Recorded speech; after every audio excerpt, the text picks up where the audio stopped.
There's some certain types of certification that you have, but here's the thing. There's 3 levels of government. Certain certifications open up certain levels of government, right? So if you're going to do business with the government, you definitely want to make sure that your business is optimized to do business on all levels, not just SAM. I hear a lot of people say, I'm SAM certified, I'm doing government contracting, whatever. Have you landed a contract? No. Okay, well, it's because you're missing the whole piece of the puzzle. There's more than just SAM. There's way more, right? So these particular certifications that I'm going to share with you will actually help you optimize on federal, state, and local government agencies, right?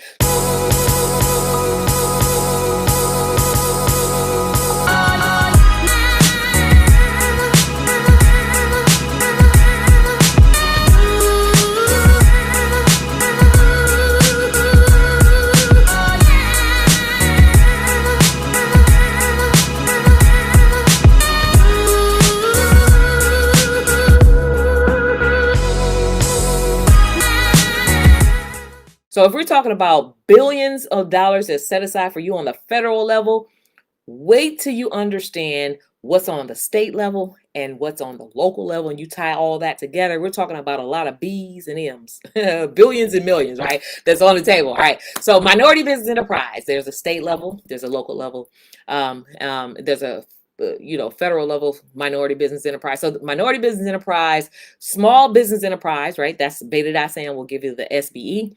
Disadvantaged business enterprise, which is hosted by the Department of Transportation. So true story.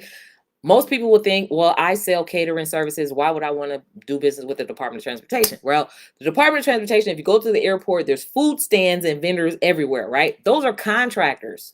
They have a contract as a small business to have that food stand there, right? But also in these Department of Transportation agencies, whether it's the train station, the bus station, the metro station, whatever it is that they're doing, they have events all the time. They're looking for caterers. They're looking for catering services. They're looking for entertainment. They're looking for contractors, right? And so, yes, you can do business with the Department of Transportation. Do not sleep on that. In fact, the first contract that first $1 million contract in value that I've ever landed was with the Department of Transportation. And myself, I sell photography and video services. So normally a videographer is not going to say, well, let me go do business with the transportation agency. No, they're not going to think that. But guess what? The transportation agency is building a infrastructure. They're the ones that's building our streets, that's tearing down buildings and building up new buildings and all that stuff. That's the Department of Transportation. It includes all of that movement that's happening. And a lot of times that stuff needs to be documented legally. They need videos of it. They need photos of it. They need to see that there's diversity and inclusion. There's local businesses that's participating. There's success stories that's coming out of that. That's where I come in, right? It's all about leverage. So you take your certification as a DBE certified firm and you leverage that to get a piece of that multi-trillion-dollar spend that's happening right on your streets in your backyard. So DBE. All right, so there's a small business, the woman business enterprise, right? So woman business enterprise.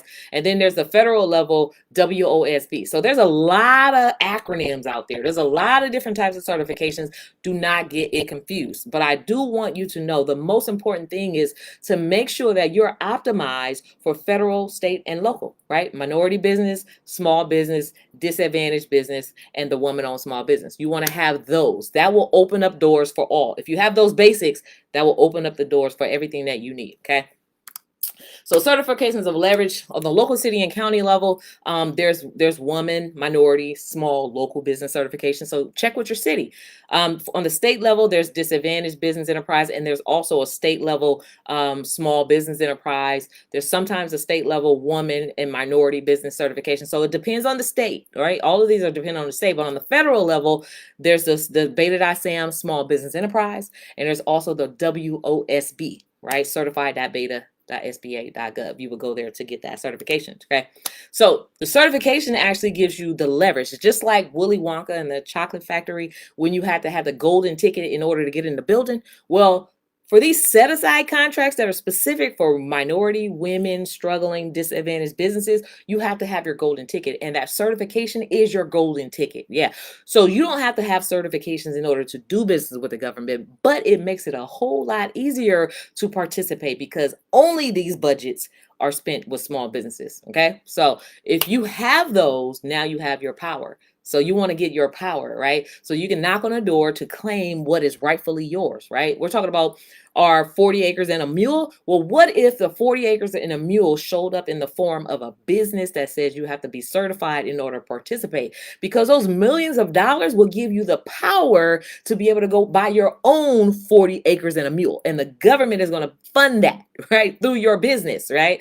So you want to think strategically outside the box. And that is so very powerful. I just gave you a whole lot of game. I hope you are picking up what I just put down, right? All right. So number 4 is, what is the spend and the promise? So in the beginning, I shared some figures. I'm going to go deeper into those figures. So according to the usaspending.gov, and I want you to write that down. And this is where you can go to do a lot of research on the things that I'm saying. So usaspending.gov, in 2019, the government, the federal government, right, spent $6 trillion during the pandemic, the year of the pandemic, the year where small businesses were shutting their doors. Those who were not doing business with the government, mind you. But those who were had the opportunity to participate in this $6 trillion spend. Those who I know were doing business with the government, actually their business grew tenfold and more and beyond, right? So if you're not doing business with the government, you're leaving hundreds of thousands, millions of dollars, and for some of you, even billions of dollars on the table. I'm going to show you how to get that, okay? So 26% of that goal was actually allocated to small businesses, right? Small business concerns. That's $1.5 billion that was on the table in 2019. This is the same year that Wesley Ross actually landed his first millions of dollars selling the hand sanitizers, right? So there's opportunities. Whenever there's something going on, there's opportunities. You just have to pay attention, keep your eyes open, right? So now that was 2019. So here we have usaspending.gov in 2020 states that $9 trillion, that's the $9 trillion that I was talking about in the beginning, $9 trillion. So if you look at the numbers from 2019 during the pandemic, to 2020, still in the pandemic. We're still in the pandemic in 2021, right? $3 trillion more was added to that table. So it went from 1.5 billion to 2.3 billion on the table for small business concerns. I just paused. I'm gonna pause right there for just a moment. So that was $3 trillion more in 2020, which added another $690 billion to that pool of money that was set aside for you.